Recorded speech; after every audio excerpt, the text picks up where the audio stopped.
उत्तर प्रदेश में गंगा एक्सप्रेसवे का निर्माण किया जा रहा है और इसी निर्माण के दरमियान आए दिन एक से एक हादसे निकल कर के सामने आते हैं और एक ऐसा ही दर्दनाक हादसा निकल कर के सामने आया जिससे जानकर सुनकर आप भी हैरान रह जाएंगे। आपको बता दें कि इस कंपनी में गंगा एक्सप्रेसवे के निर्माण में लगी कुछ कंपनियां हैं, उनमें से एक ITD cement India limited company है जो गंगा एक्सप्रेसवे का निर्माण कर रही है। यहाँ पर एक छोटा सा प्लांट लगाया है, आप देख सकते हैं कि ये प्लांट मिनी प्लांट जिसको आप कह सकते हैं, छोटा सा प्लांट बनाया गया है टेम्परेरी तौर पर फिलहाल। और यहाँ से सामग्रियों को बना करके एक्सप्रेसवे पर ले जाया जाता है जिससे एक्सप्रेसवे का निर्माण किया जा रहा है। यहाँ पर एक बहुत बड़ा दर्दनाक हादसा हुआ है, हादसे से पूरा आपको रूबरू करवाते हैं। यहाँ पर आपको एक जेसीबी दिख रही होगी, दिख रही है आपको जेसीबी। अभी सुबह काम शुरू हुआ, एम्प्लॉय आए, कंपनी के अंदर काम शुरू हो गया। उसके बाद जेसीबी चल रही थी और इसी कंपनी में एक विनोद नाम का व्यक्ति काम कर रहा था जो आज बताया जा रहा है कि लगभग 3 सालों से इसी कंपनी में काम कर रहा था। उम्र उसकी लगभग 40 वर्ष के करीब है और इस जेसीबी के द्वारा उस व्यक्ति को पहले ठोका गया। उसके बाद उसको बचाने के बजाय, उसको अस्पताल ले जाने के बजाय उसको जेसीबी से और उसके ऊपर रौंदा गया। कई बार उसके ऊपर जेसीबी चलाई गई जिससे विनोद की दर्दनाक मौत हो गई। कैसे मनमानी तरीके से यहाँ पर काम किया जा रहा है। ड्राइवर भाग गया, कंपनी की पूरी तरीके से बंद है। आप देख सकते हैं यहाँ भी जब हम पहुंचे तो यहाँ पर एक भी एम्प्लॉय नहीं मिला, एक भी काम करने के कोई भी इंचार्ज मैनेजमेंट का कोई भी व्यक्ति यहाँ नहीं मिला। ज्यादातर लोग सब अस्पताल में पहुंचे हुए हैं। वहां पर हमारी उनसे बात हुई तो उन्होंने कहा कि कंपनी का जो ड्राइवर था, जो जेसीबी चला रहा था, वो भाग गया है, लेकिन उसके कागजात जो है वो कंपनी में जमा है और पुलिस उसको जो है पकड़ने की पूरी कोशिश करेगी। जब हमारी परिजनों से बात हुई तो परिजनों का साफ तौर पर आरोप लगाया कि 9 बजे 10 बजे ये घटना घटी। उसके बाद पीड़ित को जो व्यक्ति विनोद है उसको अस्पताल ले जाया गया जहां पर उसको डॉक्टरों ने मृत घोषित कर दिया। उसके बाद सूचना जो है अधिकारियों को दी जाती है, प्रशासन को दी जाती है।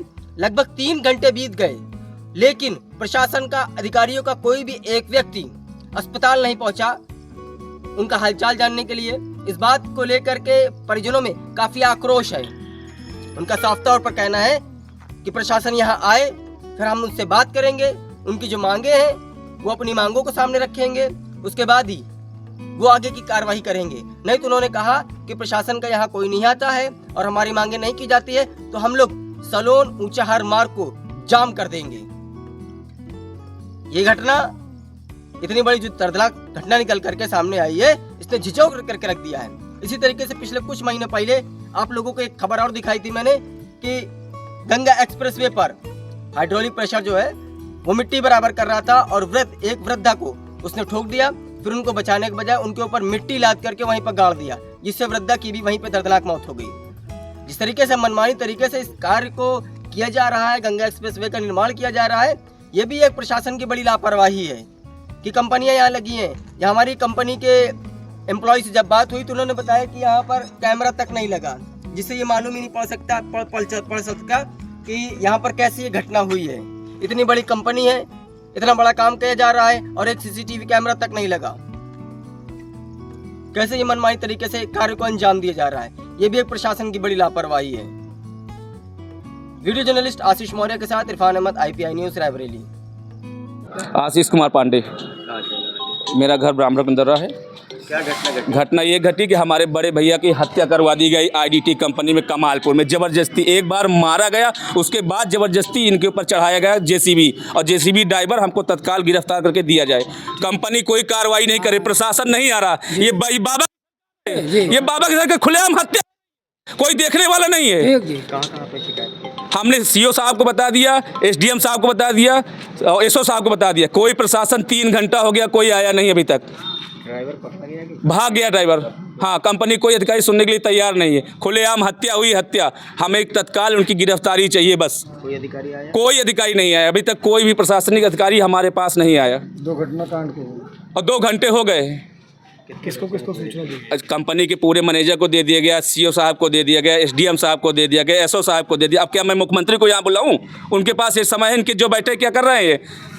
कौन सा थाना है? ऊंचा हार थाना लगता है हमारा। कार्रवाई नहीं तो यही रोड जाम कर देंगे, कोई जाने नहीं पाएगा, यही रोड जाम करेंगे, यही रोड जाम कर, जब तक प्रशासन नहीं आएगा तब तक मैं यहाँ से लाश लेके जाऊंगा नहीं, बता दे रहा हूँ। क्या मांग है आपकी?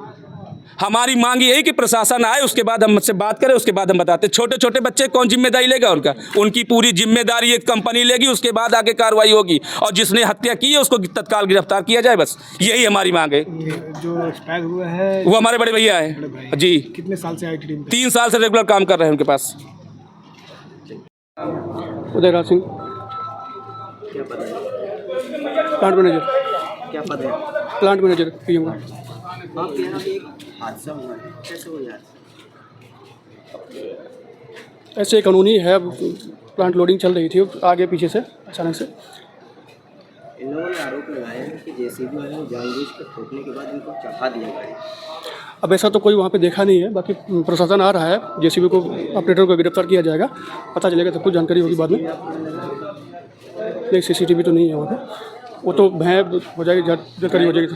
आपका भाग्य है कि आप लोगों के पास है? नहीं, ड्राइवर हमारे पास नहीं हो, भाग गया है। हाँ, उसका पेपर वगैरह हमारे पास में है, सब कुछ, उसको प्रशासन आता है, उसको दिया जाएगा, कोई दिक्कत नहीं है। इन लोगों ने कार्रवाई की मांग की है, आपकी तरफ से क्या कार्रवाई की है? जो भी उचित होगा कार्रवाई होगी, सब पुलिस प्रशासन करेगा। परिवार के कानून जो है आर्थिक मदद की मांग है, कंपनी की तरफ से क्या आर्थिक मदद की? कंपनी की तरफ से बातचीत होगी, सब कुछ होगा, ऐसी कोई दिक्कत नहीं होगी, सारी चीज़ें करी जाएगी। भाई हमारे यहाँ काम कर रहा था 3 साल से बनता, कोई दिक्कत नहीं होगी, ठीक है।